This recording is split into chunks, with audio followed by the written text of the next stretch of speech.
Hello and welcome to the Fishing Guide Podcast. I'm your host, Brad Wiegmann, and I am here with Greg Robinson, and he's like here all the time. I think he just hides out in the studio here. There you go. And gets on the show. That's right, yeah. He's like, can just I be on to drive by at the right time. he does too. The good news is there's so many things that you do. I mean, you do marine electronic installs. You do like installs of other, products onto people's boats. Yes, and then you're a fishing guide and Yep. and you're a hunter and I don't know when you find time to do Jack of all trades that. and a master of a none. There you go. There you go. But he's a really good crappie fisherman, and we're up on that time of year where we're talking about crappie fishing because people are getting excited about it. Sure. And as you and I both know, we were out on Monday and it was like a zoo. Oh, that wind was just rocking and rolling. Wind was bad and the parking lots were full. Yeah. I mean, and all the boats was in about 3 spots. And the wind was still bad there. It's funny because we went by and grandson was driving. I said, don't slow up, make a big wake on him. And then I was thinking as we slowed up and we stopped farther away from you, didn't wake you. We got farther away. I'm like, what am I worried about? There's like 2-foot waves coming over him right now. I don't know which one was the best. That's right. But Greg, tell us, we're on that period of time where we're going to talk about bobbers. I love it because look at the shirt that you wore kind of fills in with the topic we wanted to talk about, which was bobber fishing. Mm-hmm. And first, tell us about bobbers in general. Just give us a description. You got your different selection. Of course, thrill bobbers are mostly made out of balsa wood. Uh-huh. And they Dutch some of the newer ones that says premium wood. I'm not really sure the difference. And then you got your old plastic clip-on bobbers, of course, and most of your thrill bobbers people think of them for being a slip bobber, which they do make. They make the pencils and the ovals, and some will have a stem on the top and the bottom. The line goes through it, and you put a bobber stop on it to control that. And that's your slip rig. Right. Yes, that's a slip bobber rig. Tell us in case they've never done it. So if you were, say for example, you're fishing a brush pile, and you got some fish, and the brush pile the top of the brush pile comes up to say 8 feet in the water, but you got the fish that's suspended right there on the top. And this time of year, you have a tendency to either you're moving your bait too fast as you're coming through trying to cast a jig. So you can put a slip bobber on there and pitch it out there and let it settle down, say 5 feet, even 6 feet, 7 feet, and just let that bait sit there. And with the action to our lures that we have in today's time, with just a little bit of breeze and that bobber movement, it can give that lure a lot of action to the point that they're not having to chase it.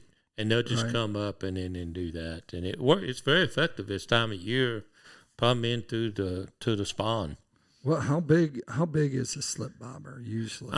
You can get different sizes. They got a 1/16 and an 1/8 and a 1/4, and the size of those will according to the size of weight that it will handle, and so the 1/4, of course, it's a bigger round, and it'll hold a heavier bait versus the 1/16 ounce. Are some of those bobbers weighted then to help you They cast? do have some that are weighted to help hold the bobber up in the upright position.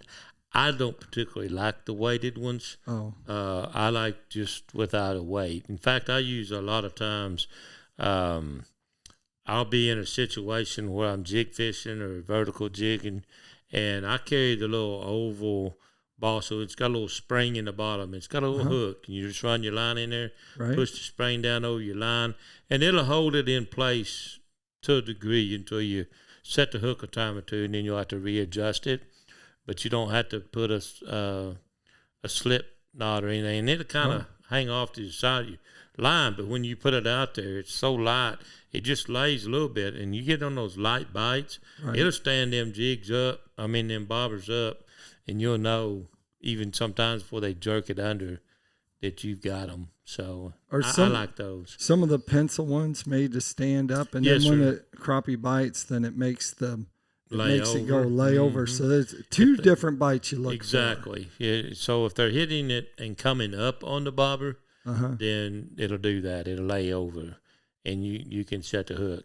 Otherwise, it'll be laying a little bit of a slope or something, and you'll just see it just barely deal, and then you can get it too. So those oval bobbers and some of those other bobbers are two colors. Is there a reason why they're two colors? Well, so you can see them. I mean, for it's not for the weight of the thing. No. All right. I think that's just because they're all pretty much three, or they're pretty much the same. Now going to the plastic clip-on bobbers, I've used those over the years as well, and I've got one that's just totally round, and then you have one that's tapered. Okay. And I if I'm going to use one, I prefer the tapered one because it has less resistance when it's pulling under the water. But in light conditions, if I was using that type of bobber before I started using thrill, I would a lot of times turn my bobber upside down. Right. Because otherwise you got the oval part kind of sitting down, so your bobber with a jig is sitting like this, and if they're just barely hitting it, you don't. They got to pull it enough on that big of a boat. Right. They got to pull that oval up to where they stand it up, so you don't notice it as easy. So if you turn it over the other way, and the top end is down, so now your bobber's sitting like this in the water, and when they hit this end of it, it'll lay that bobber up flat. I got you. And then you get a light bite.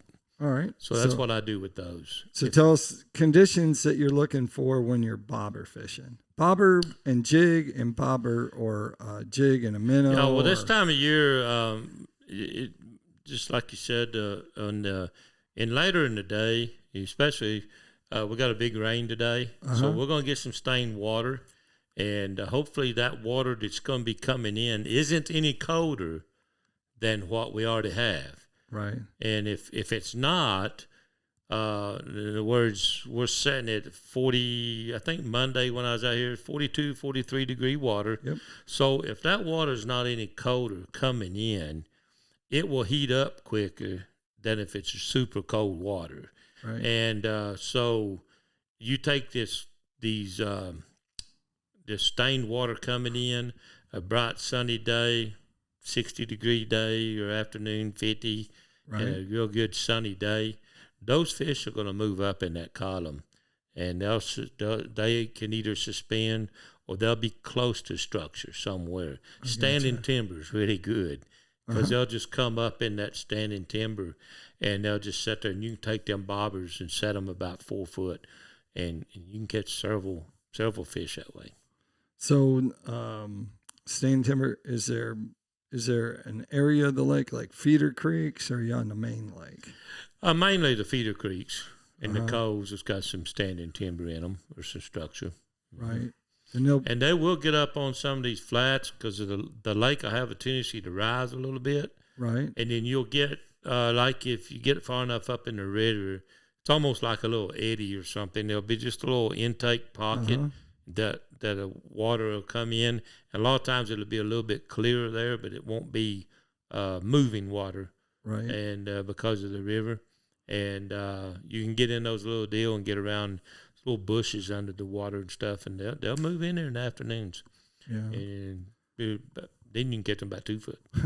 Monofilament or braid or fluorocarbon? I'm a monofilament guy. Okay. I'm not a braid guy. Right. Never have. I've tried it numerous of times. So I'm just strictly a mono guy. With your 6 bobber. to 8 pound test. Mm-hmm. Oh, all right. Yep. So now let's talk about lures. What are you going to use for lures to catch those fish underneath a slip bobber? Does it change for a slip bobber compared to just not the bobber? a whole lot. I mean, I use a lot of the plastics. Of course, the Bobby Garlands, baby shads are really good. Minnow minders are good. And a lot of times this time of year, I'll go to a hair jig. and I do a lot with right hair out of your jigs. beard. Yeah, You just trim right, like right. if you lose a jig, you just. Exactly. Yeah. I'd take it off my head, but I would my jigs would be bald. Yes, sir. I use on the hair jigs. I use Ruben Flores's jigs. He's famous. They're a hand tied jig over here in Oklahoma, and in fact, I have a discount code with them if anybody wants to. He's well known for his jigs. Yes, like at the Crappie Expo, a lot of people I know. Ago. Yeah, we're talking about him and his jigs. So yeah, and even though they're hand tied, a lot of times you have a tendency they just won't last long. He seems to hold up very well and last as long. They're worth the money. So you're casting it out even with the hair jig and letting it sit. Mm-hmm. Yeah. Yeah, that hair just opens up and it really does well under a bobber. So do you use minnows or not when you're using a slip bobber? Not too much on the slip bobber. No? About the only time I use minnow is in the fall of the year. Sometimes I'll tip with a minnow on jigging, but most of the time, about the only time I ever used minnows is when I'm spider rigging. All right. Mostly on jigs, I just do. I like the hair jig this time of year a lot on the bobber because of the action of the bait. Right. Versus the plastic. Yeah, hair jigs, Malibu jigs. Even a Malibu jig is good this time of year. But no minnows, huh? Not very often. Well, you're keeping your hands dry and warm. That's is that what you're telling me? Right. My hands get very cold if it's below 40. and trust me, that minnow bucket, it feels good at first when you dip in there. But after that, no. So...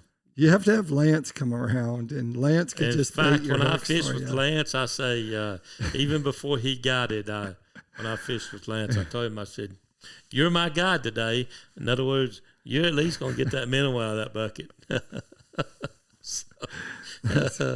What else can you tell us about bobber fishing? I know a lot. Well, I mean, it's not just for crappie. There's a lot of bluegill. People use them. Yeah. A lot of the thrills is real good too.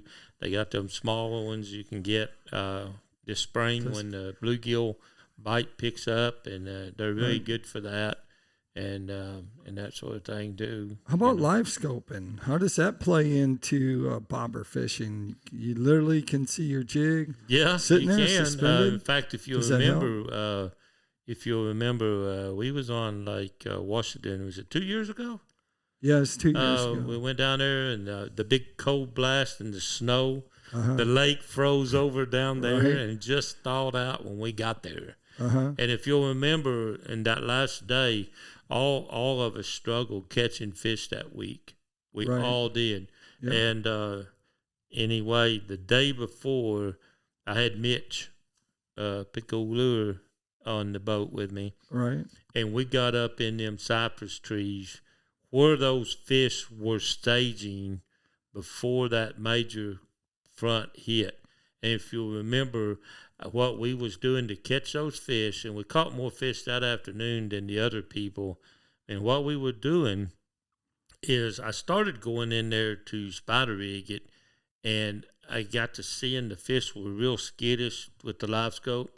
We were in 6 to 4 foot of water. Yep. 8 to 4, something like that. And you could see the bunches of crappie. And so what we did, we were taking a bobber 2 foot below, put a jig 2 feet below the bobber.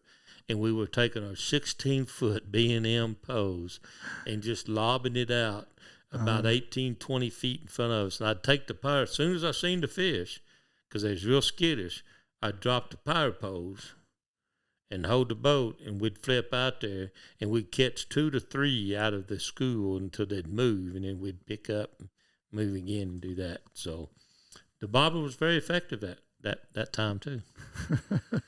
And if anyone's walking around with bobbers in their pockets, it's Mitch.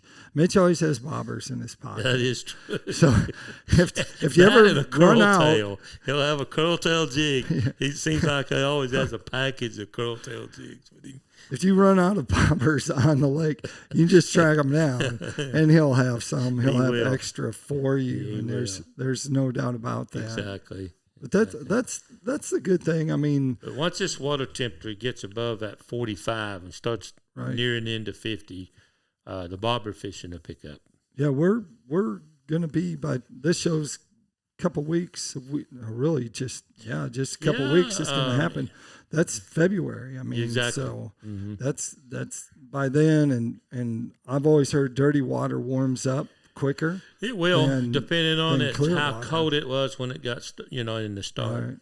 It was pretty warm. So, and I mean the thing about using a slip bobber and fishing is it doesn't have to be just right here in the Ozarks on these trees. You can be anywhere. You can go take that, and we were doing cypress Neils down on Lake Washington. That's what we were fishing. Yeah, right down in there. So, and I mean, there's you can, if you're where you could fish it, it needs to be fished slow. I mean, you can fish a slip bobber 20 foot deep. Yep. And go straight down on them. So there's the tip: fish slow. You bet. Slow. Yep. That's the trick. That takes us to Tackle Time. Tackle Time sponsored by PICO Lures. PICO Lures also has a complete line of terminal tackle by Vanguard.